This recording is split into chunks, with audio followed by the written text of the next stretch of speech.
So guys, this is the part 3 of how to set up your mixer for mixing, okay, in FL Studio. We've done part 1, we've done part 2. And so many of you said that my sound did not play out.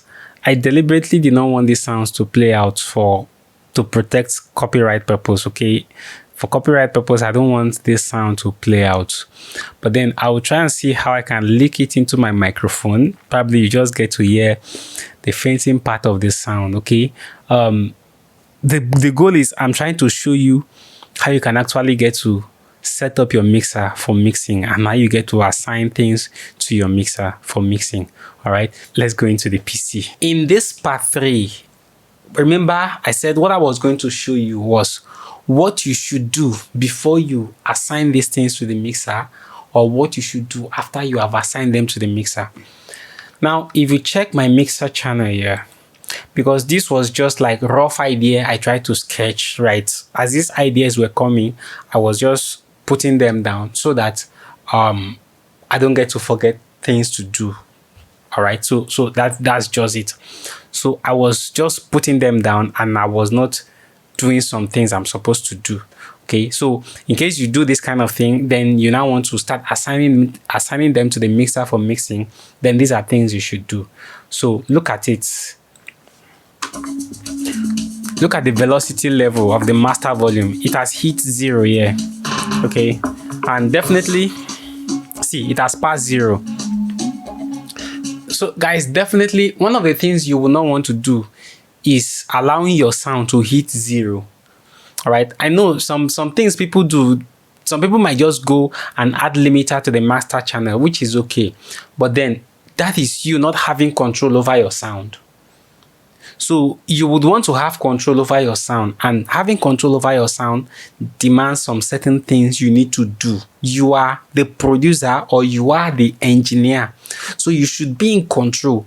Not one software controlling your sound for you. If a software is controlling your sound for you, like this basic thing I'm talking about here, if you have to use limiter to do this and you can't do it yourself, it shows a level of unprofessionalism in what you are doing. I feel from my own side, okay, I could be wrong. You may have your reason, but I feel if you are adding limiter here just to peg this sound down, not to hit 0 or not to exceed 0 just because of the limiter, then I feel you should consider doing it a different way by having control over your sound. Okay, so look at this. This guy is hitting 0 and he's passing 0, and I don't want that.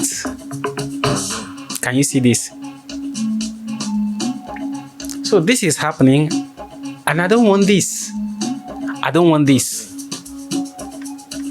So guys, I know you can hear the sound now, right? I just want the sound to just leak in there, but I don't want to drop the real audio. Okay, let's move on now, guys. So what do you do? Probably when you were sketch, of course, Channel Rack is a place where you start sketching these ideas, right? By the time you start sketching out these ideas, you are dropping the idea. Okay, fine. If the sound is sounding too loud, you just come here to the mixer, a bit to the volume knob here, and just reduce it, just like what I did here. Okay. Now, if I reset this, you see that the shaker is going to be louder. Can you see that the shaker is louder? So I just quickly push this down so that I can start sketching out my ideas.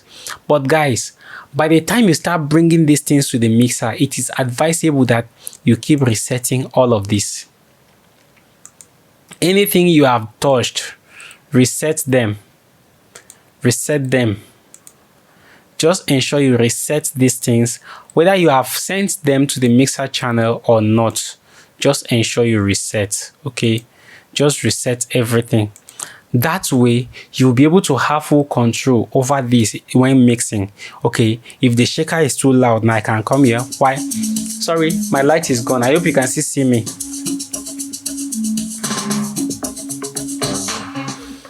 There is power cut in my area right now, so I hope you can still see me. So let me just quickly do this to round this video up. Okay, so you can just bring the volume down manually. You see that?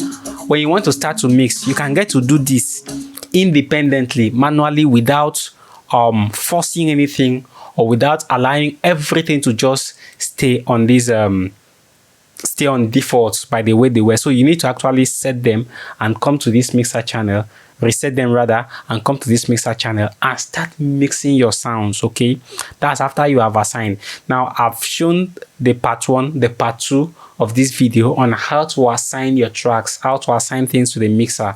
Okay, if you have not seen that, I will suggest you see that.